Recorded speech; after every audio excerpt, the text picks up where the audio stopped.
Hi, I am Daniel, and I'm going to rank Pixar films because Luca just came out. But when writing most of this, it isn't out, but it's out now. Yeah, I did another video ranking Pixar films, but it is now on yesterday because they were bad, for a reason I'm not going into here yet, but I have private yay. But now two more films are released, and this just a chain metal yay, so it's time to remake this video. Just know I have and will make videos discussing these films in more detail. 24. Cars 2. I know it's very unoriginal to say this, but Cars 2 is easily the worst Pixar film, mainly for shifting the main character from lightning to meteor. It feels like it almost has no connection to the previous film. It just decides to be a spy movie, but not like Spies in Disguise that's a great movie, especially compared to how much this messes up the format. Animation, although being great, failed because it's too polished compared to the stylization of the original that looked more rusty. More complete mess of a film that stands out drastically in Pixar's lineup for being so bad. 23. Cars. Speaking of, I have mixed feelings on this film because it has good animation and music, which fits the atmosphere extraordinarily. Lightning McQueen is a great protagonist for his arc, and the theme and relationship with him and Doc Hudson has the high quality I'd expect from other Pixar films. On the other hand, I have no interest in this, for most of the characters and the story being poor. As well as that, how does the world of cars function with car insects and human buildings? Second one had to be explained by an online theory to make any sort of sense. 22. Why? A more vague getting rid of a popular movie this early into a Pixar ranking. I stand by this. YA is really dragged out, but feeling like it should be 30 minutes or more shorter, for all the pointless robot hijinks. Rewatched it for this video, hope I get some of the hype, but it got worse. Used to think the part on Earth, which I called the first half was more like a third, was good and it went downhill, but the whole film is okay at best. The characters are mostly bland, except the captain, who is great for having an arc that's superb, but this film has the worst twist villain, if you're rating it as a villain. YA isn't bad, the animation and atmosphere is amazing, but it's a weak Pixar film, and I think some of this movie's high reputation is because it slightly resembles something artsy with the amount of dialogue. I will probably need to make a full video on why I think this is overrated, but far from anytime soon. As I've spent this long talking about it in the ranking, I'm still not done. 21. Cars 3. I was debating whether this or Y is better, but I decided this because it knows what it wants to be, and that is a conclusion to the Cars franchise on a high note that ties back to just the first film. Bruce is a spectacular new character. Jackson is good despite being wasted potential in some areas. And it gets rid of practically all the characters I didn't like for most of the film. Cars 3 is also really boring, and it missed an easy opportunity to compare Jackson's Storm to how Lightning McQueen used to be. 20. The Good Dinosaur. Amazing visuals and an okay film to go along with it. But this film is quite obviously a rough production, and it isn't interesting. 19. Brave. Brave is good, but Meredith is an unlikable protagonist, and it's exactly the type of character Disenchantment was parodying. And this is better than Brave, because it acknowledges how she is a rich princess, and most people have worse lives than her. Some bits work really well, like the You're of the World and mother and daughter relationship. But them bits would have most likely been better if Brenda Chapman wasn't fired from directing, when she was involved in The Prince of Egypt and The Hunchback of Notre Dame. 8. 18. Up. Opening Up isn't that sad, because we aren't sad for AA. The music and humans' fear of death manipulates the audience into feeling an emotion. Many Pixar scenes are way sadder than that, and people judge the film for that scene when I don't even think it's a sad moment in the film. The bit where Carl looks at the scrapbook is.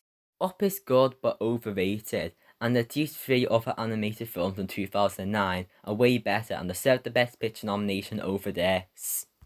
My problem I have with the film is it feels pandering to an audience that isn't me. It's also way weaker than all the other Pete Docter films by a lot. 17. Finding Nemo. The film got slightly better during rewatch. It's still a weaker Pixar film, but it moved up a couple slots. Wish that happened to YA too, but it didn't. I think one thing that makes this film hard to discuss is a hell impact on animated films by being a road trip through different places. This plot is getting very tiring when it happens in so many animated films, and it makes your Finding Nemo beyond for a modern ends. As well as that, it is both a 2000s Pixar film and Andrew Stanton film, and I'm not that big a fan of both with few exceptions, so it's slightly below great. 16. The Incredibles. This film has a great story, dialogue and atmosphere, which is often the standout of Brad Bird's films. The comedy is also superb, but I think it has a weak protagonist and doesn't really stand out, so it's at the bottom of Pixar's great films. 15. Incredibles 2. Film I want to put higher, but it's being held back by one big thing, which makes it probably worse than the first, despite it being above it. It isn't the villain, whose plans actually make some sense despite what people say. The good stuff is the animation, comedy and the characters being a big improvement in this, mostly. My problem is that it is bad at being a sequel, in feeling different to the first, and turning a superhero parody into a genuine superhero film. For example, there is evil monologue without any satire about it. I think this choice was made because superhero films have become more mainstream since then, in the 15 years. 14. Luca. I just reviewed this so I can watch that, but in short, this film is great, mainly for how wholesome it is, and how it's just a good mood movie. The animation and soundtrack has a style to it that expertly suits the film's tone. Great movie, but is only around Pixar's middle. 13. Onward. This film, a lot of the shrimps are stuff it doesn't do. It doesn't have a side plot of Barry being jealous of Ian for using magic. Stepdad not being evil or a bad person, and telling a plot of technology and magic that doesn't say technology is bad, but to combine them instead. Does a yacht great, and it's a shame that when it was released had made it forgotten. 12. Toy Story 2. I'll keep all the Toy Story parts short, I discuss them all in another video. Probably the weakest one, but it's still great for starting the series' themes. 11. Toy Story. Both the first two are cute, but I chose this for being really funny. It's hard to compare this with the others, because it's very standalone, but for what it is, it works. 10. Ratatouille. It's surprising how well this movie works, but it really does, especially the more you watch it. The message and ending is one of Pixar's films, and it's expressing what the phrase anyone can cook really means in an extraordinary way that makes it stand out superbly. Ratatouille is a film I suggest rewatching, it gets better when doing that. Same with the next pick on the list. 9. Toy Story 4. It's the highest point of the whole series, but also low points that stop it from possibly being in the top 5. It's the most different Toy Story, and that gives it a unique feel compared to the others, and the characters that appear frequently are great. I discussed this yachts in detail in my Toy Story video. Just know it's about here in the ranking. 8. Finding Dory. Better than the original for a lot of reasons, which I will discuss in a separate video, probably a next year, but in short, it's way more emotional. Mayan lost Nemo for less than a week, Dory's parents lost for multiple years, and I think the choice of using dramatic irony works better than knowing where Nemo is. This has a more interesting story that doesn't feel as pandering general audiences, and has Hank, who's the best finding character easily. 7. Toy Story 3. Best Toy Story. Not for the ending, even though it's still amazing, but the whole film, which is a fun prison break with Pixar's best villain. Cinematography and foreshadowing also extraordinary makes this film epic. Probably mildly overpraised it before because it's only 7th place, but it's still amazing. 6. A Bug's Life. I already did a video analysing the theme of hope, so I'll keep this short. The film is special for the great comedy, characters and animation, as well as how it has messages of how people don't need a symbol to overthrow the oppressors, and like films such as Onward and Finding Dory, it's very underrated for being seen as yes a Pixar film in most rankings. 5. Coco. An amazing film for the songs, characters, animation and multiple other things. Coco has an incredible emotional core that hides how obvious one of the two plot twists is, and makes it barely a problem. It has multiple great themes, which to mention it will involve spoilers, so I will discuss it another time later this year. 4. Monsters University. I really like this film and think it's amazing for being really enjoyable. The lot of it is a generic tournament, but it's interesting to see the challenge and developments through that part. Animation might be Pixar's best for the setting and colors fitting with the characters. The main reason I put this so high is for how it expands on the original's themes by derailing the characters at the start, so it's clear how much both grew into what they are Monsters Inc. There's a mild continuity error with Mike saying he has known Sully since kids. It doesn't really matter when it adds so much more than it takes away. I like how it improved the ending and Randall's character. 3. Monsters Inc. Very solid film in most aspects, like the concept, characters and comedy are all amazing. It is very entertaining and superb to watch for all these things, as well as how the story is great for what it is. It may seem simple compared to other Pixar films, and while that is the reason it's not number 2, that's just on the surface because it had criticism on business and capitalism. Even ignoring that, Monsters Inc. has no significant flaws. The animation is weak, but it isn't a big problem at all.